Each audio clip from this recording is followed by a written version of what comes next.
Supreme court practice and procedure act 2023 chief justice के इख्तियारात से मुताल्लिक के खिलाफ 3 मुख्तलिफ आइनी दरख्वास्तों की समाअत जारी है।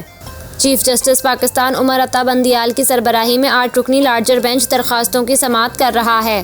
बेंच में Justice Ejazul Hassan, Justice Munib Akhtar, Justice Mazahir Naqvi, Justice Mohammad Ali Mazhar, Justice Ayesha Malik, Justice Athar Hasan Rizvi और जस्टिस शाहिद वहीद शामिल हैं।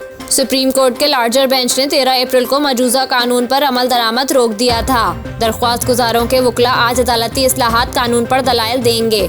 14 अप्रैल को अदालत ने 9 सियासी जमातों को नोटिस जारी करते हुए करार दिया था कि कानून पर किसी भी अंदाज में ताहुक्म सानी अमल दरामद नहीं होगा।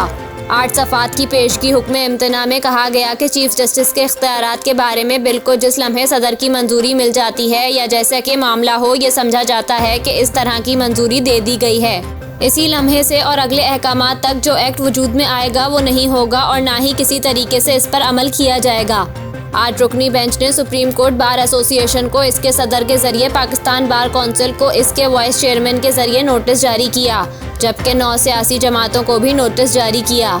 हुक्मनामे में कहा गया कि अगर ये सियासी जमातें चाहें तो अपने वकील के जरिए हाजिर हो सकती हैं। इन 9 सियासी जमातों में Pakistan Muslim League Noon, Pakistan Peoples Party Parliamentarians, Pakistan Tehreek Insaf, Jamiat Ulema e Islam, Jamaat Islami, Awami National Party, Muttahida Qaumi Movement, Balochistan Awami Party BAP और पाकिस्तान मुस्लिम लीग काफ शामिल हैं।